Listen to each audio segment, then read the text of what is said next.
বর্তমানে পাকিস্তান এক ভয়াবহ বন্যা বিপর্যয়ের মধ্য দিয়ে যাচ্ছে। উত্তরাঞ্চলের পাহাড়ি অঞ্চল, বিশেষ করে বান্নু আর খাইবার পাখতুনখোয়া প্রদেশে হঠাৎ মেঘভাঙ্গা বৃষ্টি আর পাহাড়ি ঢলের স্রোতে গোটা গ্রাম মুহূর্তেই মাটির সঙ্গে মিশে গেছে।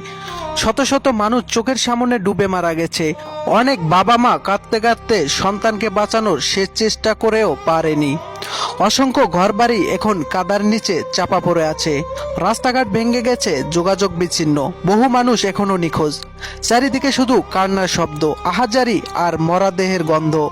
ক্ষুধার্ত শিশুদের শুধু কান্না আর শুকনো ঠোঁটের চাওয়া, আম্মা একটু পানি দাও। কিন্তু সেই পানিটাও এখন বিষের মতো দূষিত হয়ে গেছে। বৃদ্ধ বাবা মা নাতি নাতনির মরাদেহ বুকে নিয়ে ফুপিয়ে কাঁদছেন, আল্লাহ আর কত নেও। কেউ সারা রাত ধরে নিজের স্বামী বা স্ত্রীর মরাদেহ খুঁজে ফিরছে। কোথাও একসঙ্গে গণকবর দেয়া হচ্ছে। সহায়তা পৌঁছানোর আগেই নতুন বৃষ্টি আর ঢল সবকিছু ভাসিয়ে নিয়ে যাচ্ছে। কাদার মধ্যেই মানুষ কুরে কুরে দুমুঠো খাবার খুঁজছে।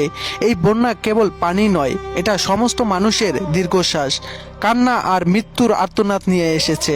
আল্লাহ যেন এই ভয়াবহ বিপর্যয় ক্ষতিগ্রস্ত সকল মানুষকে সহায়তা